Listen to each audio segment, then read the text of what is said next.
All right, this is huge news. There's a Block Zero. It's blockzero.show. I'll put it in the description under the video. Kevin Rose does an interview, 30-minute interview with Jed McCaleb, founder of Stellar. He also founded Ripple. Great interview, 30 minutes long. I listened to it twice. A lot of good stuff in there. I'll talk about some of it, but I really wanted to play for you and show you what I think here is huge news. And then I'm going to try to throw cold water on it because I always like to stay grounded and keep it real. But let's take a listen. Partnership and what you is that the exchange that you're working on? No, yeah. So the IBM thing is like I said, like we don't spend much time focusing on large banks. So our IBM partnership is pretty perfect for us because they do, right? And they have relationships with pretty much every bank on the planet. They basically need some cross-border payment solution for these banks. So they're just working with them to integrate Stellar, essentially, right? So they're trying to bring a consortium of these banks together, and not just banks, but also central banks. Did he just say central banks? I knew IBM works with a lot of banks, as Jed McCaleb says, has a relationship with every bank on the planet. One thing I hadn't thought about is who runs the computers at the central banks? Well, it makes sense that IBM has relationships with most central banks as well. And it makes sense that they'd be talking with them. And here we have a confirmation of Stellar or IBM talking to central banks about Stellar. But there's more. So there's a lot of countries around the world that are like looking to tokenize their fiat, right? Mm-hmm. He said a lot of countries. It's not one, a lot. Which I think that kind of serves as the ultimate anchor. An anchor in us is like who's actually issuing the token onto the network, that's kind of the best one, right? If you can actually have the central bank doing it, because then there's the counterparty is the country, which is kind of what you want for fiat, right? So if they're tokenizing their fiat, and let's just say Switzerland, one of the central banks, decides to do this, are they doing that through a private blockchain on using Stellar, or is that just how would that? Just one thing I want to point out. My guess would be the first banks would be very small countries, maybe, Africa, Southeast Asia. The interviewer mentioned something about Switzerland. It sounded like he was saying. I'm not sure Switzerland's the first one to go. But I do believe that once you get one and it kind of works, I wouldn't be surprised if they launched with, say, 5. Well, hear what they say here. They're going to talk about how they all want to work together. But they'll probably start with smaller central banks. But still, to me, one central bank will be huge. Work. I mean, none of it has happened yet, but okay. I mean, the countries that have been talked to are they want to use the public chain because that's the advantage of it, right? So I think there's been a kind of a shift away from this private blockchain idea, which was in vogue like a couple years ago. Mm-hmm. And notice he did say the countries that have been talked to. This is not an idea. This is not something they're trying to set up. They are in ongoing conversations. Because it really misses out on kind of the whole point of what a blockchain is. Like if you're going to have a private blockchain, just have a database. Like there's very little point in go, because there is definitely a cost to decentralization. And if you don't need the decentralization, just don't have it. Right. So basically the ones that we've been talking to and the ones that are interested are the ones we've been talking to.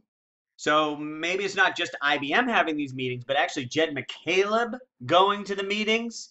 The ones we've been talking to, the ones that are interested. Sounds very positive to me. They're thinking about it on the public network because they want their currency to be able to interact with other countries' currencies and other institutions out there in the world. So how far back does that go? So I bet that's how IBM is approaching it, is trying to get a group of central banks to agree at the same time. Now, let's throw a little cold water on this. Keep in mind, this is central banks on the Stellar network. That is great for the Stellar network. That solidifies the central network. The Stellar network as a central foundation to financial trading currencies, or they can trade even more than currencies. But well, they don't have to use XLM. They don't have to use lumens, which is what you would buy to invest in the network. So what is the value here? Well, or even from the beginning, I thought the lumens are only used sort of like, so a central bank, they have their own fiat, and they want to trade with some country that has some other currency. You use XLM as the bridge currency, so that weird country with weird currency, fiat currency A, with another weird currency, fiat B. They don't want each other's currency, so they use the XLM to bridge the gap. And I always thought XLM will just be used on the long tail. And I was fine with that because I see this vision here. If central banks are using XLM, the long tail is huge. But keep in mind, I was very surprised when IBM said, to begin, all trades will be done in lumens. And they said to begin because eventually maybe, they won't, maybe it becomes long tail in the long run. But in the short run, they will be using lumens for trades. That's what IBM said. And maybe when central banks come on, they don't use the lumens, or maybe only once in a while, but still, we want Stellar Network. If you're an investor in lumens, you want Stellar Network to be a foundation, for international financial exchange, and lumens will get some play in there if that's the thing. Like, this is, to me, there's only going to be a few winners in this race. There's 1,000 cryptocurrencies out there. I don't know how many winners there'll be. Maybe there'll be 5. And if you have one of them, you're going to do well. So to me, I wouldn't get too caught up in the fact that, well, how does this benefit lumens? I think it will, and I think the numbers are so huge that even if it's only 1%, it's still big. Okay, what we're betting on is Stellar being the winner, the winning network, and in which case lumens, believe me, I believe, will do fine. Let's see if there's any more here. Oh, though, does that go all the way to the consumer account level? Because yeah, okay. So that was that. Like I said, I recommend you listen to it a few times. A few other things I got from this interview. Jed was talking about how since the price of the cryptos went up a lot, it helped them possibly get more deals. He did say, quote, 2018 will be pretty huge for us, whatever that means. But he's not a promoter guy. He usually talks stuff down. So when he says that, I'm like, oh, that's interesting. It probably will be huge.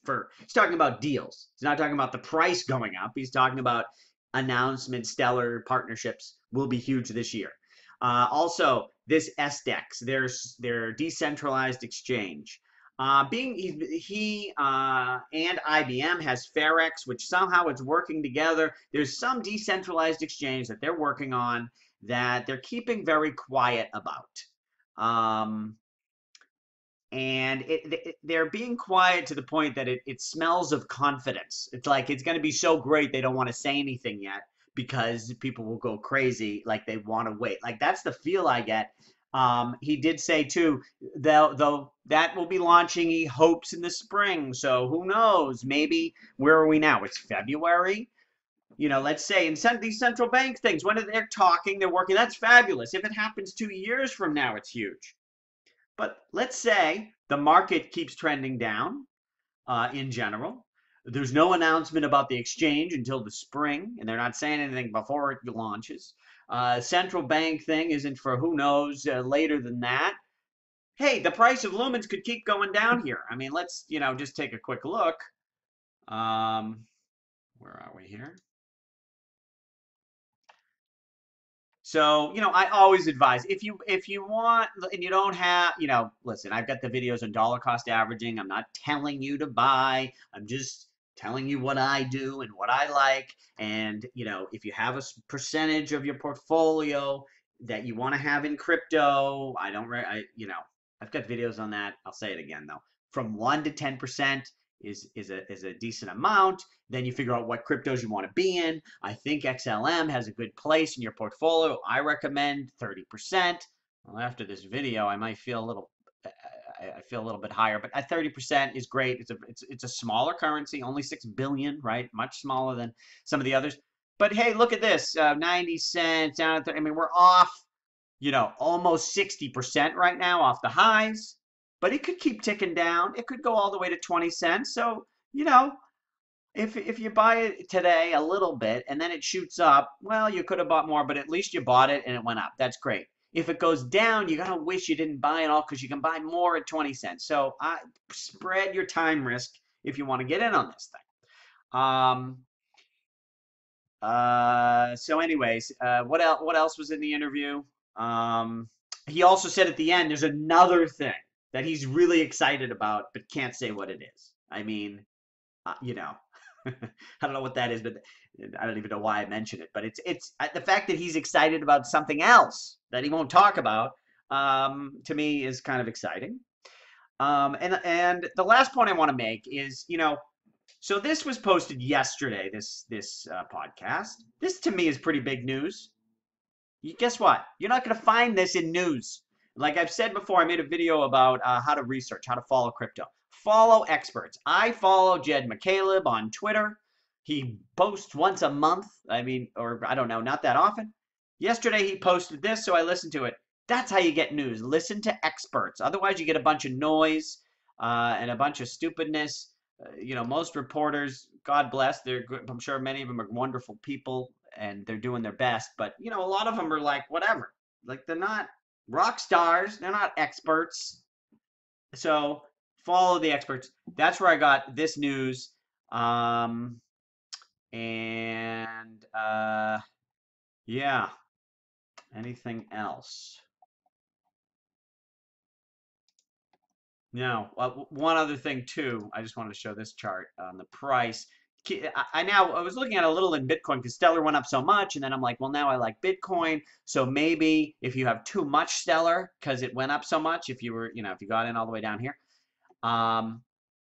look at its price against Bitcoin. It's been holding. I would expect it to come down against Bitcoin. So again, I love Stellar, but I also like Bitcoin. It's had a huge run. So again, all I'm saying is this is great news. This is exciting, but take your time. But you can be right on the fundamentals in the long run and be wrong on price in the short run. What's the saying? You can be right long enough. There's some phrase about how you can, if you're right, you're right, but you can lose all your money before you're proven to be right. So, take it slow, take it easy.